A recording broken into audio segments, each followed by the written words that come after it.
it just goes to show that a lot of people are being shoved aside or not being heard because of whether it's cultural stigma, whether it's stereotype or like preconceived notions about, oh, Black people must be hyper fertile or you don't need it because you're not married. And all of these things keep happening over and over again. And yeah, that's part of the reason why we created the Black Fertility Agency to help reshape these narratives.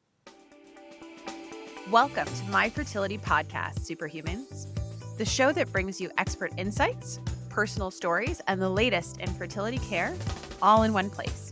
Whether you're starting your fertility journey, navigating challenges, or just exploring your options, we're here to empower you with knowledge, support, and hope. Join us as we dive deep into topics that matter most, from IVF and fertility treatments to mental health and wellness. I'm Dr. Mavis Garcia. And I'm Dr. Wise. We're two of the fertility specialists at Markham Fertility Centre in Markham, Ontario, Canada. Think of us as your sisters in all things fertility. Let's demystify the world of fertility together. Today, we welcome Black Fertility Agency, or BFA. BFA was born from a deeply personal space when Patricia, a Black woman navigating her own fertility journey in Canada, experienced firsthand the gaps and lack of representation in fertility care. She began documenting her journey. What started as a personal journal has since grown into a large movement. Today, Black Fertility Agency is co-led by Patricia, an executive director, and Ekene, a fellow Black woman and a strategist dedicated to health equity and systemic change. Together, they are working to build a future where Black individuals in Canada and beyond have access to culturally safe, trustworthy fertility care, and where their stories, struggles, and successes are fully seen and fully supported. Hello and good morning and welcome to my fertility podcast. We are so excited to have both of you here representing the Black Fertility Agency. We've got lots of questions and we have lots of things we want to talk to you guys about. But can you start by telling us, either your personal kind of experiences or what inspired both of you to create the Black Fertility Agency? Yeah, I'll kick us off. And thank you so much again for having us. So in 2023, I was attending a whole bunch of different fertility conferences, courtesy of my employer, like donor egg meeting, CFAS, ASRM, just the typical fertility conferences. And I've always been the type of person that when I don't understand something, I will always ask questions. And I had a very weird interaction or altercation at one of the conferences when someone asked me, like, what do you do? And I was looking at them. I work in operations. They're like, really? You're sort of like a unicorn. And I thought to myself, I'm a unicorn because I work in operations, or is it because I'm a Black person in this space? And it wasn't until I got home when I was talking to my manager about the interaction that I realized how rare it is to really see someone like me who will always ask questions, will always challenge why something's the way it is, what's the research saying, or how can we better assist X, Y, and Z. And that led me to actually deciding to do my own fertility testing with the intention of at that time freezing my eggs. And when I was doing fertility testing, I realized, maybe I can bring everyone into this experience with me. And that led to the creation of then the Black Fertility Journal. So I decided to share my journey online. I was also interviewing my colleagues and nurses and people who I've met at those conferences in the field about different things like what is egg freezing, what is sperm donation, what is egg donation, because I really wanted members of my community, the people who were interacting with me online, to really have this information. And they were very basic questions in my mind at the time. And I'm telling you folks, I did not expect my measly online journal to turn into like something really big. And I'm talking, I got specific questions about who should I reach out to find an egg donor? I've already done IVF once. Who do you recommend I go to? Which clinic works? And when I was receiving those specific questions, I'm not a medical professional. I'm in business operations. Business operations is my jam. I I was like, I don't want to turn people away, but I need to help them figure out what their next steps are. Interesting enough, it was around that same time that Ekene and we met up for lunch in Toronto, and I was talking to her about the Black Fertility Journal about that time, and she said that she already saw some of the things I was doing online. And I was just like, you know what? It'd be really great if I can actually meet the needs of these people. And maybe it's time to transition it into an agency format. Because for me, when I think of the word agency, I think of services. I think I can go there for help for something, like something must exist for me. And that's essentially what we did. We transitioned from Black Fertility Journal, just me, to an agency. And then fast forward, that was when in October last year, Akane, I think we transitioned. Now we're a team of 8. We have a Wow. US partner, we have a medical advisor, we have a nursing team, we even have like a social media team, marketing team members, and now we support our clients through very personalized concierge style matching service. We've just been greenlit to do an injection assistance program. So now we can actually help folks with their injections who may not want to self inject. And we also offer one on one coaching. So we've built something really transformative over the past, I want to say, 10 months. And I'll let Akane also chime in. Yeah. I think for me, I never thought if you had asked me when I was in York University, living up my life back then, that I would be part of the fertility world at all. It wasn't even something that had crossed my mind in any shape or form. But for myself, I think part of the reason why I was so interested in being involved in this and so interested in what Patricia was sharing about her own story is I moved here as an immigrant. I was an international student, and there's so many questions and so many things that you do not know. And being able to be part of an agency, part of an organization that's sharing that information to other Black people, helping to guide them and make them aware of all of the things that they need to equip themselves with going into some of the conversations with their healthcare practitioners is something that I just thought was really amazing. And I think BFA was born out of that gap that both Patricia and I saw in our community and that lack of education and information that we were hoping to fill. And we didn't want to wait around to see if somebody was going to come in and fill that gap when we had the information we needed and the tools that we needed to try to fill that gap in any way that we could. Thank you so much for sharing that. So now that you have spoken about what led to the birth of Black Fertility Agency, can you tell us what is the mission behind Black Fertility Agency and what makes your work unique in this space? Great question. Our mission truly is to make Black families possible. That's actually also our tagline. So, like I mentioned, we offer a sort of concierge style type of navigation for folks who are either exploring fertility treatments or preservation or wanting to find an egg donor or a surrogate. And we do it in a way that centers our clients' identities, their realities, their goals, and what they want. And I think that's what truly sets us apart from other agencies or people who are doing work in this space. We're not just passive connectors. We're not just going to say, go to this person and walk away and leave you to fend for yourself or figure it out. We are very much in tune with building relationships and sustaining the relationships that we have with our clients. We also, I like to believe, we ask really great questions during our intake. And we also make really intentional matches that reflects the person's values, their timelines, their needs with the service provider that they're looking for. So the best way to look at us is we're kind of the intermediaries, we're the middle person, just to make sure that that flow and that cadence of information is being disseminated to the person and vice versa to the provider that we're connecting them with. I'm very proud that we're not a directory. We're very much relationship based. We are connectors.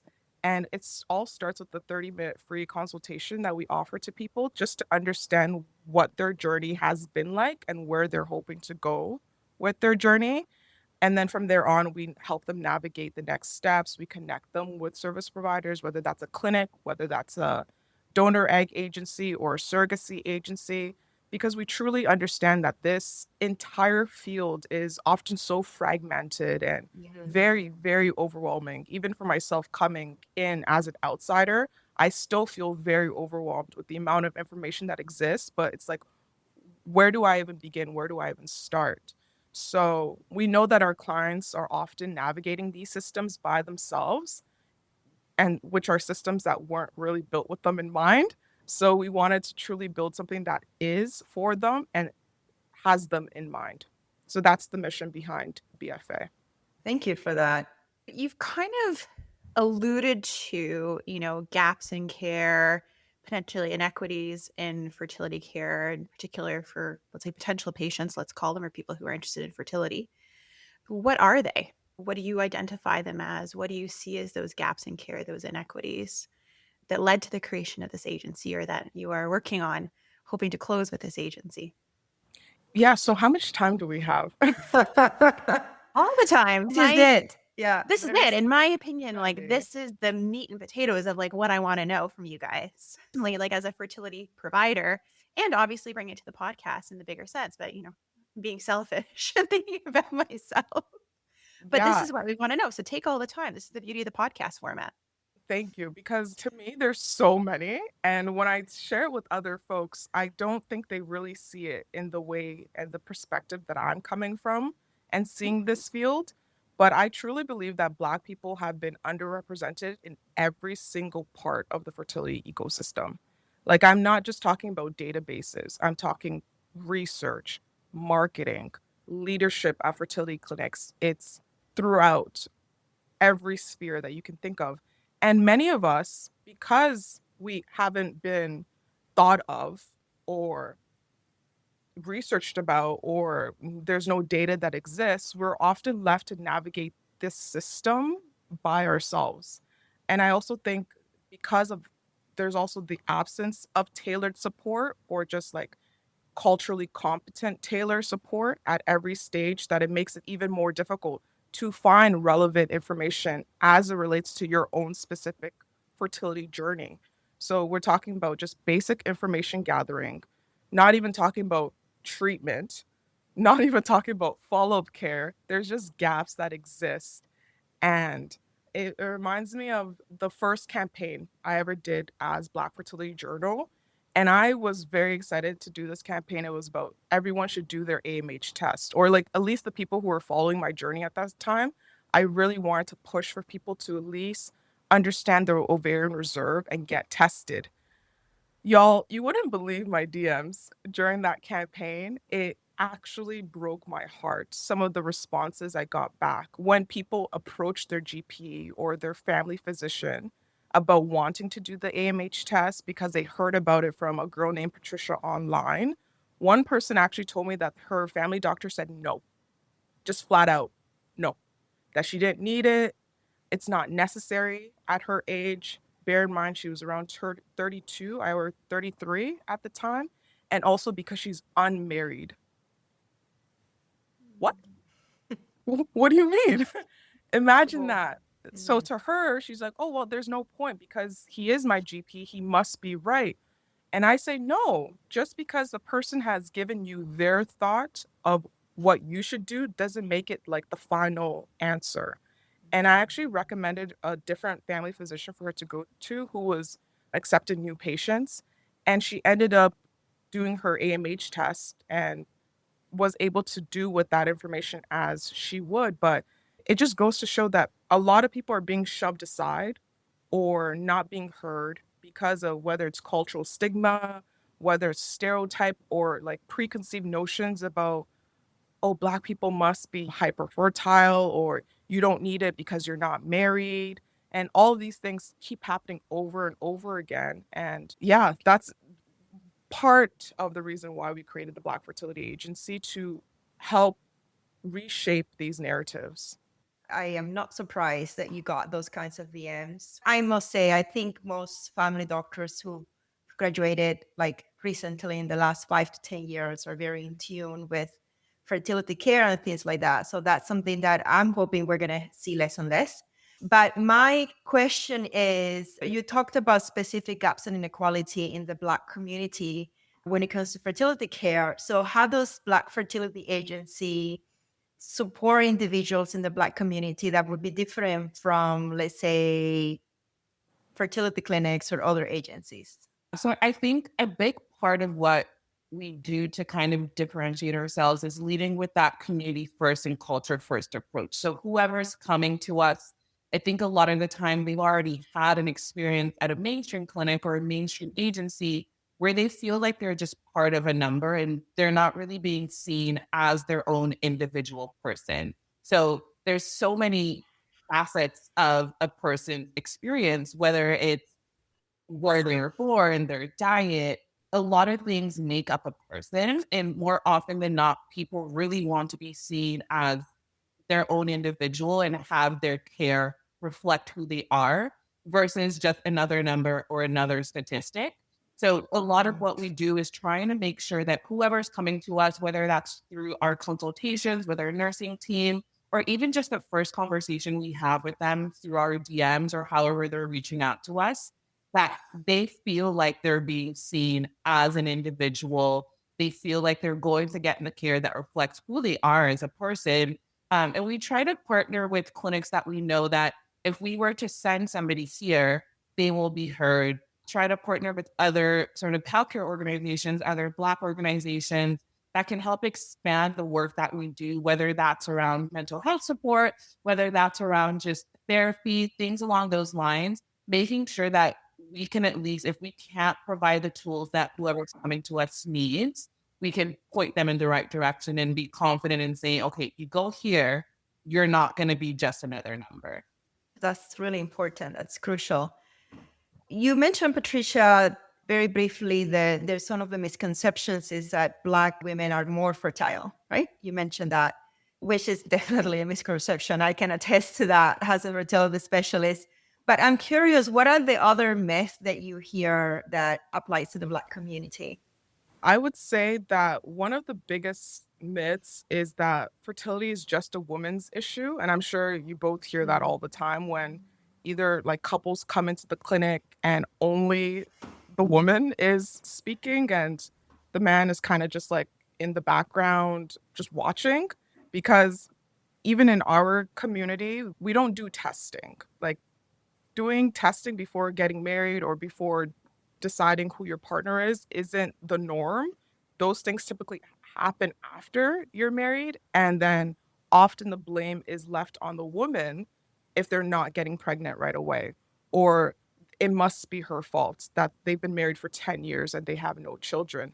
So that's a very big misconception that I see and hear more often than I would like. Another one is that IVF is something that only rich people can do, and you're seen as less than a woman if you go through that route, which is absolutely not true.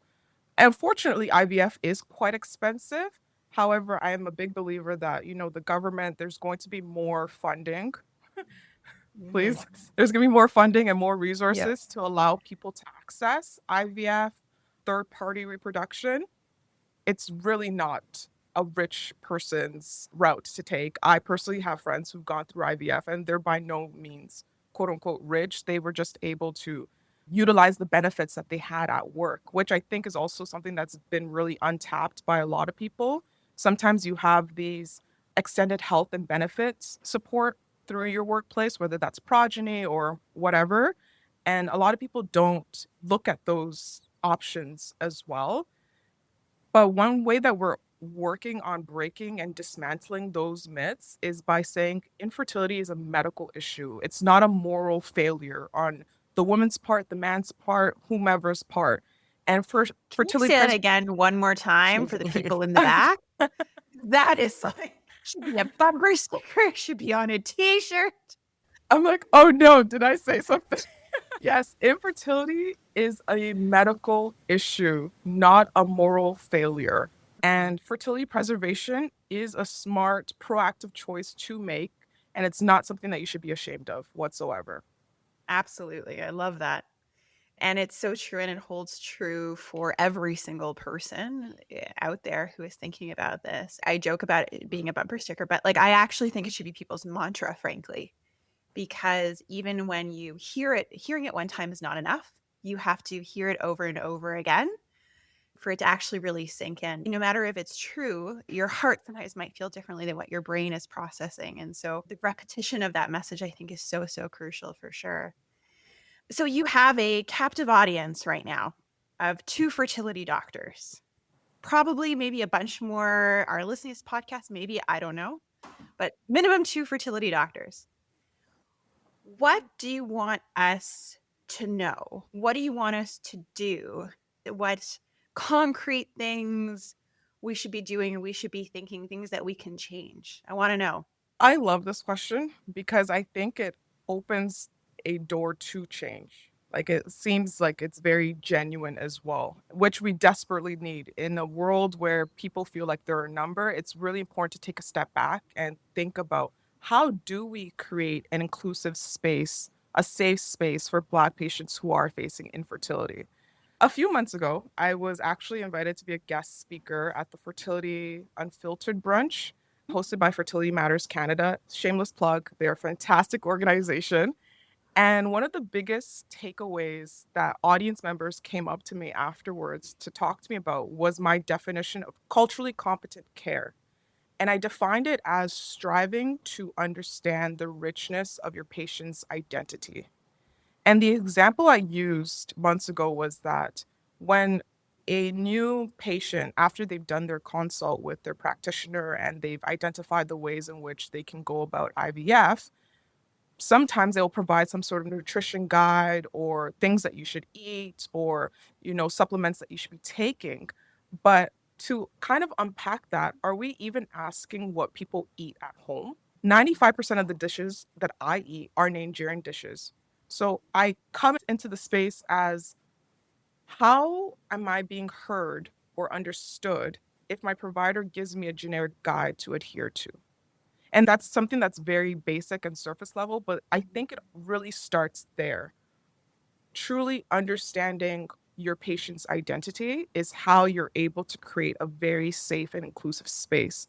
And I also believe that cultural competency has to replace all the outdated notions of patient centered care. Gosh, I hate that term. I know it's plastered everywhere, but I really don't like it. And I'll tell you why I don't like it because it's no longer enough to treat everyone the same.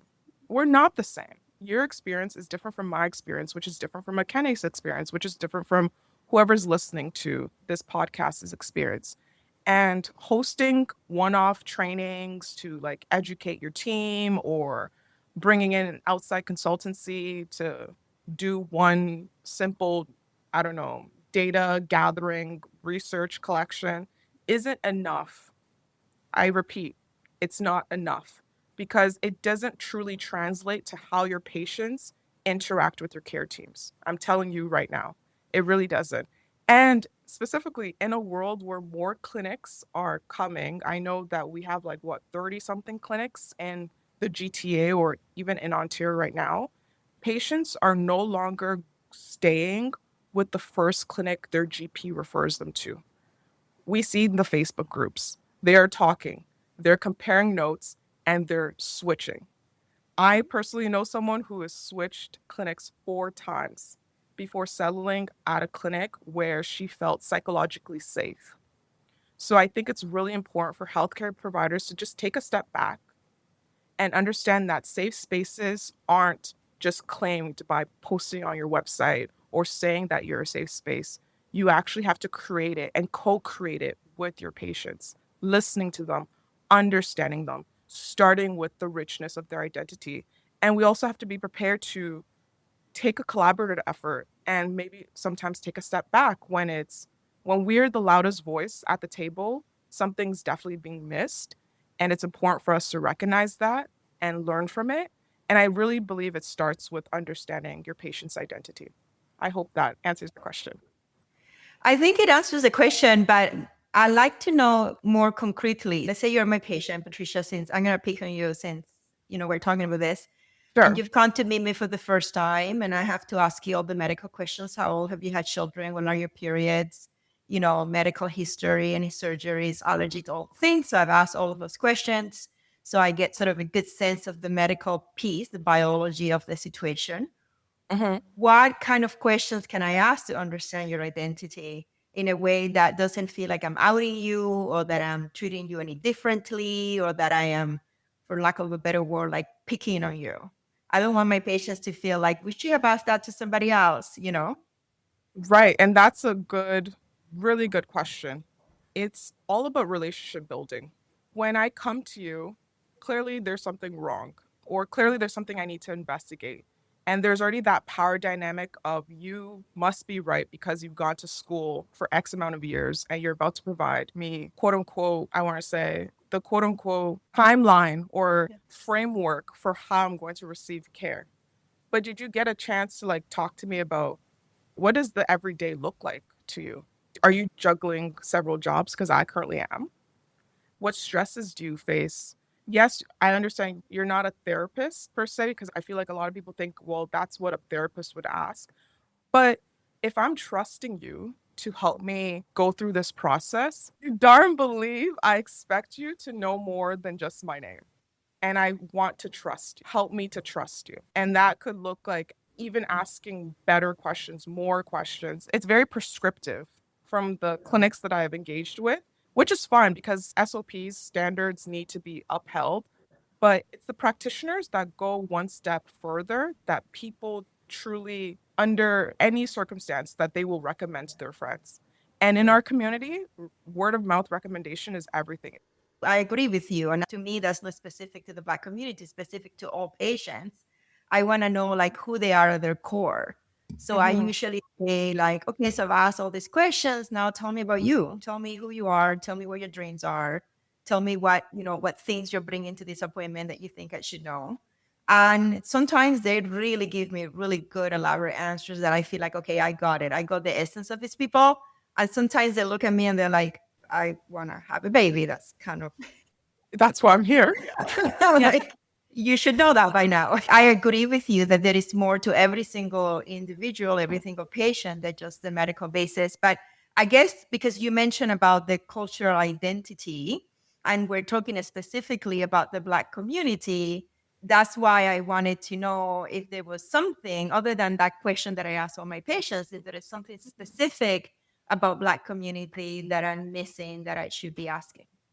Yeah, so the Black community, we're not a homogeneous community. I think you're already doing a great job because you're going beyond the prescription of the questions and you're already asking follow-up questions, just trying to get to know your patients. But if you wanted to take it one step further, it would be in the follow-up that you have with them, you actually reiterate something that they mentioned to you because that shows that you weren't a passive listener, you were actively listening to something that they said. And then it builds trust. It's like, oh, she remembered. She must actually truly care about my journey. I'm going to stick beside her. I'm going to tell her more. And then that's when more doors open to conversation because relationships aren't built in the first intake. Of course, no. Yes, of course. It's built within follow up consultations when both parties are actively listening to the other person. And who knows, by the third conversation that you have with your patient, I've seen where a patient actually brought a gift to their provider because they really felt understood. And I think Mhm. that's the level that we should strive to be at because I mean, I haven't gone through it. I have friends who've gone through it, but every minute is emotionally taxing and it's a weight off your shoulder when you feel like you have a provider who is in your corner, fighting Mhm. for you, Mhm. fighting with you, and understanding you throughout the process. Sounds like you're doing a great job already.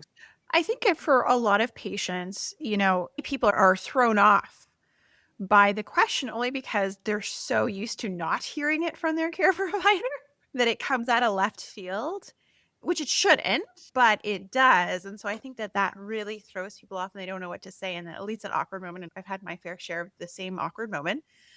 But I think that you bring up a really good point that it's about relationship building and building that rapport. And even though that awkwardness happened or whatever, even though you didn't get necessarily the answer you were hoping for that first question. It really just means you need to kind of come back to it in future conversations. And that I suspect that once patients kind of understand that that's what you do, that that's your style, that you genuinely want to know. Oh, yeah. And if you genuinely want to know something, you're going to ask somebody a few times if you're not answering the question. That's a normal part of human interaction. If you do it once, they don't really answer and you just kind of like skate over it, then it doesn't come off as genuine. And you make a very good point about that, continuing that process and continuing that relationship building, and that eventually you kind of get through those superficial levels and then you can get to the heart of the person. And I Yeah. mean, some patients are very forthcoming from the get-go, where you can literally say, how are you, and you suddenly get like their whole life Yeah. story. Yeah. And it's truth of people in general. There are some people, you meet at a dinner party, you say, how are you? And they give you their whole life story. And so you'll say, how are you? And, it's like, oh, fine. No, everything's good. They're a little bit more reserved, or they hold back a little bit more as a function of personality. From this conversation and this podcast episode, that's something that it's going to stick with me for sure. Can I add one more thing? Hmm. I think about, so I don't really watch baseball, but apparently the Blue Jays are doing really well. So yes, go Blue Jays. But I think Sure, about if you say so. I do not either. Yeah, me neither. I mean, that's what Twitter's telling me, so I'm just gonna go with it. But I think about how when you come up to bat or something like that, and you take the first swing, it's not gonna be a home run. So I feel like that's the same thing with the providers. You're not going to get a home run each time you talk to your patient, but you keep on swinging. And then one day it'll actually land. It'll be the perfect, I guess, angle. And there you go. You have a home run. I just thought a baseball analogy would be really great to infuse into this conversation, Amazing. even though none of us watch baseball. So I'm not sure how relevant. But I got it. I got the gist of it. It worked. Although I gotta say, never when we started a podcast, I think we'd be talking about baseball on this podcast. That's right. So, for those who are interested, how can people contact you or get in touch with you? And what would be like, let's say, the first consultation like? Definitely. So for those who are interested, they can get started by going to blackfertilityagency.com, head over to our services pages, and then all of our services are actually at cost. So it's always reinvested back into our community because we are positioned as a social enterprise. We're not a nonprofit, we're not a non-for-profit, we're a social enterprise. And we want to make sure that people are actually able to access our resources and our services.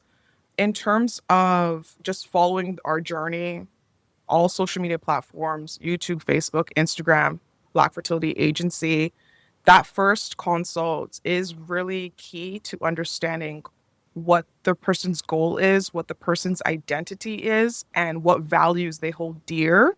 It is 30 minutes, it is free, and it's led by our lead nurse, who's fantastic. And she really tries to get to the root of how we can best serve them. And we always ask, like, what else can we do to better your experience moving forward, even though that's still just the first conversation. And we ask that question because we want to be able to track it as the person goes along their journey and making sure that we're actually meeting their needs and they don't feel forgotten or that we don't know why they truly came to seek our services. It's not easy being a Black individual saying that you're struggling with infertility. It's not easy feeling like you're doing this alone in a society, in a community that often wants you to experience such emotional things by yourself, just by the nature of being a woman or classified as a woman.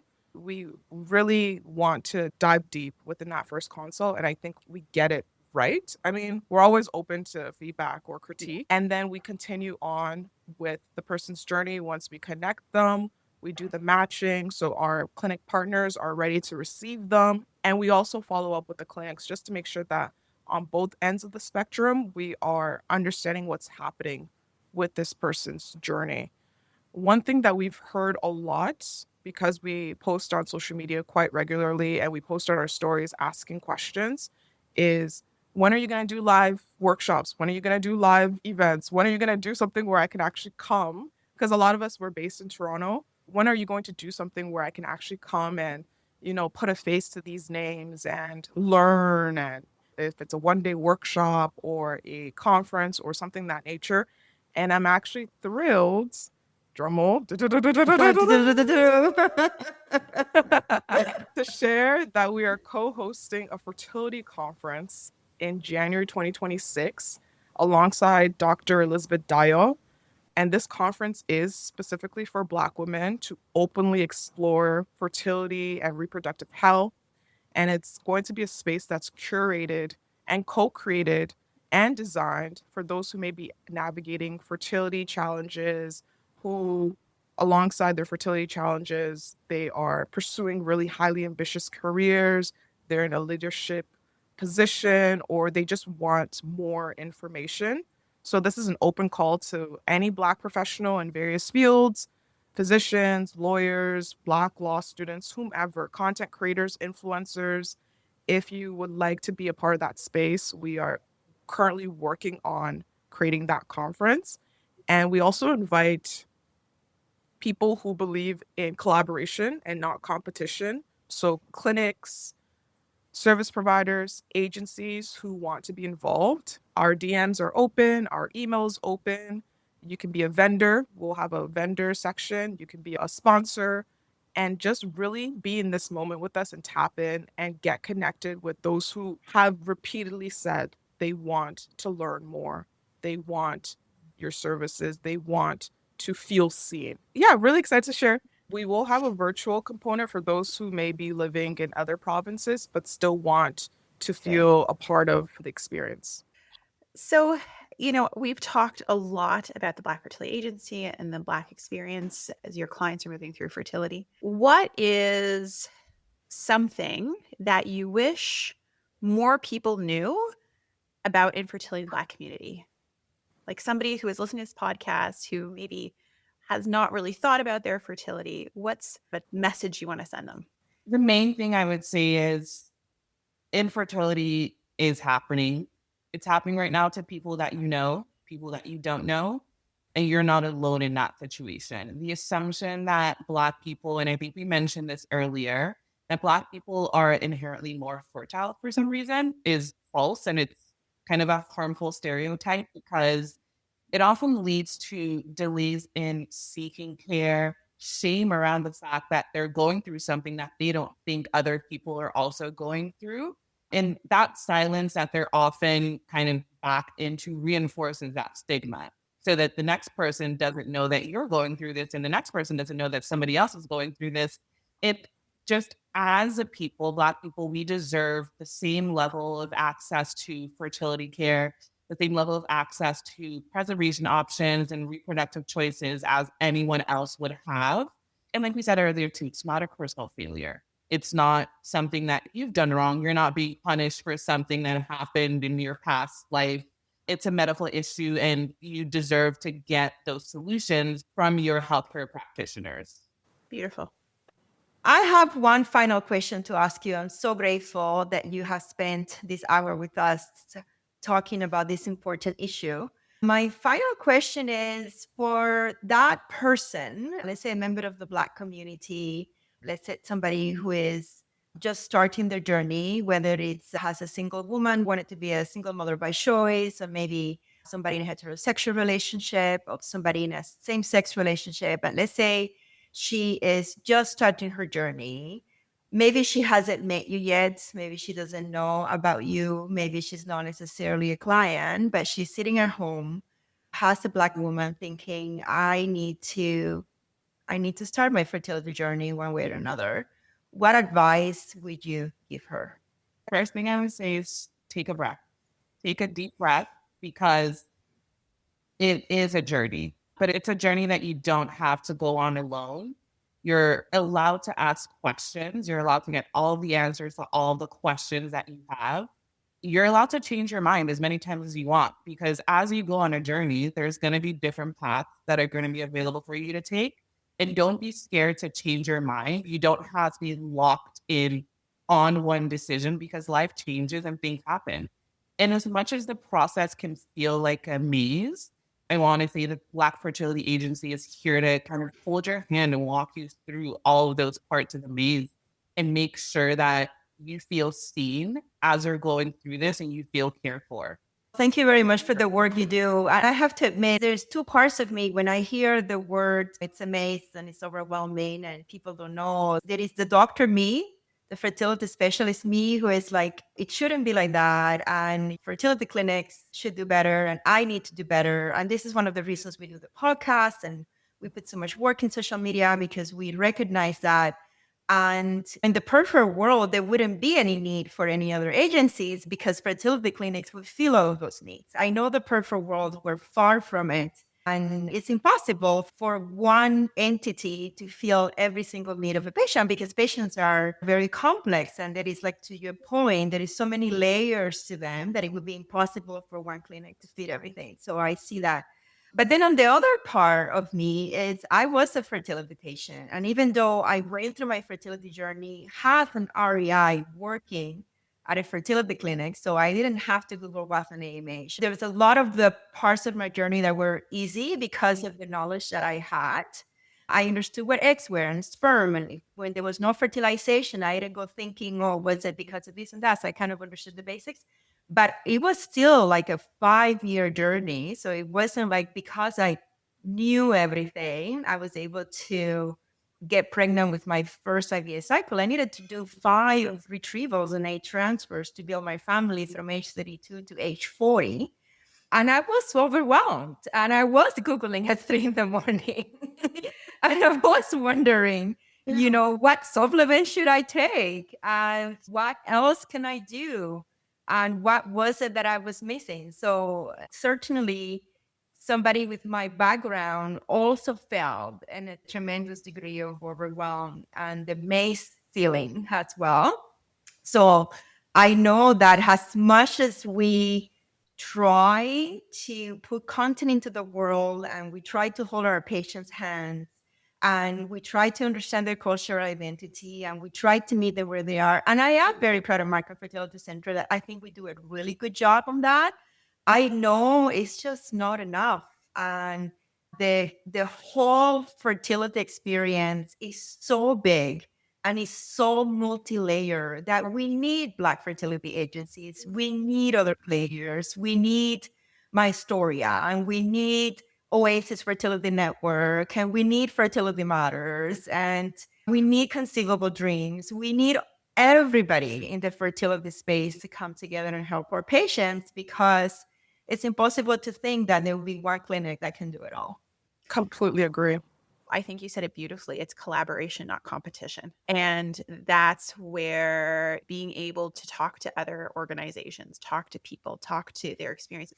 You can never go wrong with talking to someone, I really believe, and sort of learning about things from their perspective, their experience, how they're feeling, because you're going to gain something. And that can provide such an interesting facet to fertility care. It's so important to have these organizations like Black Fertility Agency. I hope that that's what we came across in this podcast because I've learned a lot in this conversation. So thank you very much. Oh, I'm so glad to hear that. Thank you so much. And that's a wrap for today, Superhumans. If you're looking to connect, get social with us. Follow us on YouTube and Instagram at My Fertility Podcast or visit us online at myconfertility.com. And don't forget, follow, subscribe, and share your favorite episode. Thanks for listening to My Fertility Podcast and for being a vital part of our community. We know you've got this. We're signing off until next Tuesday. If you found this episode of My Fertility Podcast helpful, please take a moment to head over to the review section and leave us your thoughts. Your reviews and comments are incredibly valuable to us and help guide future episodes. We also welcome you to direct your questions to info@myfertilitypodcast.com. My Fertility Podcast is produced by Rabbit Media Inc. in conjunction with Dr. Garcia and Dr. Weiss. Music from Mixkit, Life is a Dream by Michael Ramirez C. My Fertility Podcast is not intended to replace any type or variation thereof professional medical, health, or legal advice, nor should the content be taken as medical advice. Please contact your primary healthcare professional regarding any medical questions you may have. The information presented in this podcast is based on the knowledge and understanding of the host at the time of recording. Medical knowledge is constantly evolving and and new research may change the understanding of health-related topics. While we strive to provide accurate and up-to-date information, we do not guarantee the completeness, accuracy, or timeliness of the content. The views expressed in this podcast by guests are not those of the host or the management. This podcast is not intended to impose any type of discrimination. My Fertility Podcast and its management are not responsible for any losses, damages, or liabilities that may arise from the use of this podcast.